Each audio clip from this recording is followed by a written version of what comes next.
Good morning to you again. It's been quite a morning. Tom Hicks, he's a businessman. Is he going to regard a figure that he doesn't accept, doesn't think is acceptable, doesn't think it's the market price? Is there any chance that he's going to sell under those circumstances? Absolutely not, Mike. I don't think. The price of the club, estimated by Forbes recently, put it around about $900 million, which, around £600 million. Tom Hicks thinks, and George Gillette believe, it's around that sort of figure, maybe a little bit less, or what they can get for it. But they certainly don't think it's worth around 240, 250 million pounds, which is what Martin Broughton, Christian Perslow and Ian Eyre believe it is, and will make this deal to almost certainly just pay off the debt.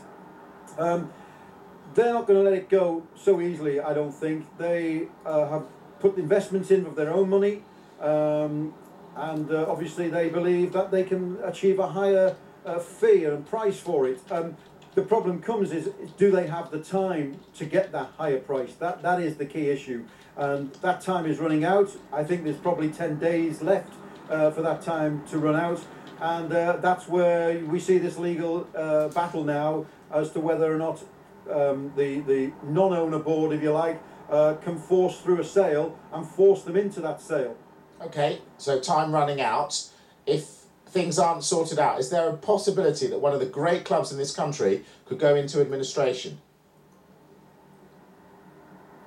Listen, I think anything's possible at the moment, Mike. We've seen over the last few months deals come. Kenny Huang, Kurdi, the Syrian guy. We've seen situations come about. We heard Martin Broughton say when they brought Roy Hodgson in, we heard him say in that press conference that the owners can't block a deal. It appears, we've seen the last couple of days, that they can. We've heard now that another deal is coming. Anything can happen, and if the owner, I'd say the owner because I don't think George Gillette is really too involved in this now, but if Tom Hicks digs his heels in and just won't allow this, this situation to come about where the Boston Red Sox owner comes in and takes over, well, he can take the club right to the brink, and I think he can take the club into administration as well.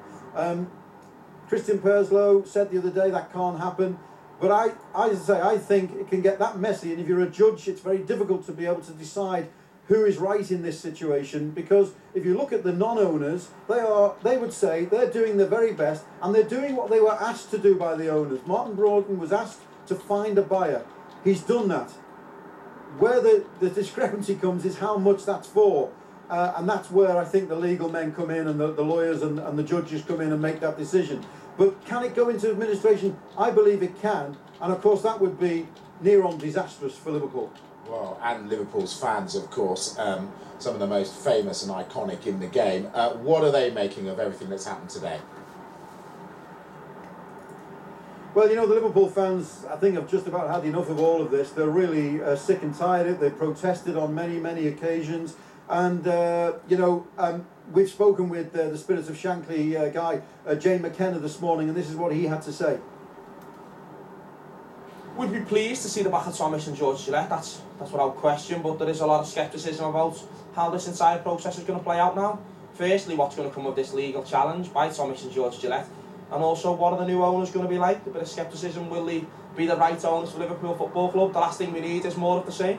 There is a worry amongst supporters about what these owners will be like. You're right there, we do need to clear the debt, we do need to get rid of this noose from around our neck, but what we also need to make sure is that Liverpool Football Club's in a position to move forward. We can't afford to be jumping from the frying pan into the fire, and we need to make sure that any new owners we get are concerned with Liverpool Football Club on the pitch rather than making as much money from it as possible. So I'm sure supporters will have questions about how they're going to finance it, how it's going to move forward, and what their plans are for investments and for a new stadium.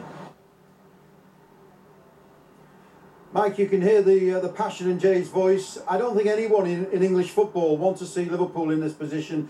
Even those fans down the road at Goodison Park, I don't think anyone likes to see such an institution in English football in this mess that it's in at the moment, and it'll all pan out and come clear in the next few days, I'm sure. Won't it just? And Alan Myers will bring us the news first. Alan, for the moment, thank you. Well, the News of the World sports editor, Paul McCarthy, says the deal will be far from straightforward because of the stance taken by Hicks and Gillette. It would appear marketeers, they're not here to, just to pillage the club for their own profit. They're not going to load the debt against the club as Hicks and Gillette initially said they wouldn't and then reversed on that.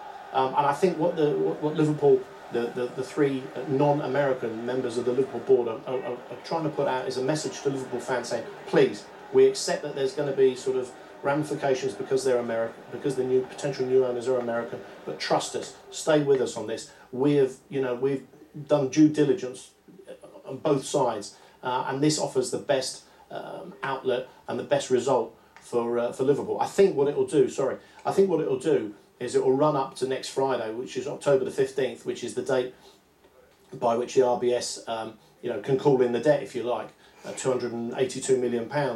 And it will go up to next Friday because Hicks and Gillette will challenge this this potential takeover. And I think what the RBS will come to is the RBS will say to Hicks and Gillette, okay, well, you owe us £282 million. Have you got that? If the answer is no, then it will be they'll say, well, there is a bid here which we find acceptable, to repay the almost £300 million debt. Well, it's absolutely no better on the pitch. The 5 times European champions are in the Premier League relegation zone. That's almost impossible to believe, isn't it? Liverpool's Denmark international midfielder Christian Poulsen says they're facing an uphill battle. We are in a crisis, but I hope that we are able to change that situation as soon as possible. It's indeed uphill, and especially with the defeat to Blackpool. Now it's about the national team, and I'm trying to focus on that and hope that we can get good results in both matches. After training sessions, it's not like I hurry to check our position in the league table.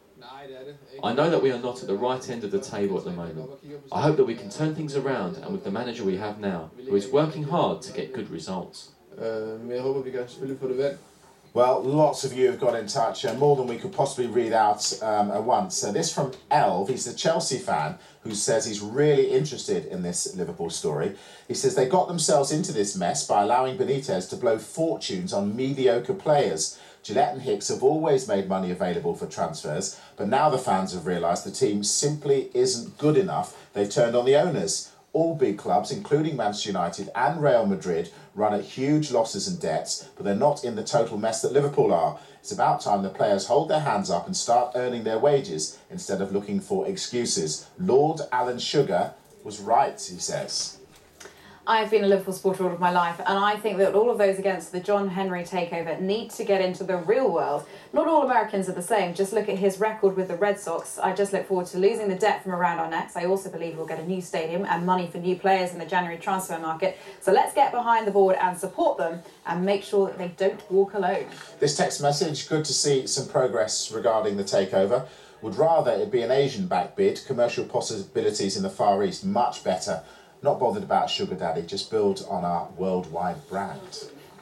Excellent job has been done by Liverpool fans so far, but the fight is not yet over. We must make sure these new owners have the best interests of the club at heart so we don't have to have a repeat situation. Hopefully Roy Hodgson can now get his head down and change our fortunes on the pitch as well, says Phil in Dublin. Yeah, we'd love to hear what you think. Do get in touch, you to us at skysports.com, text us 84408 or get involved online, skysports.com. Steve McLaren's possible return as England manager makes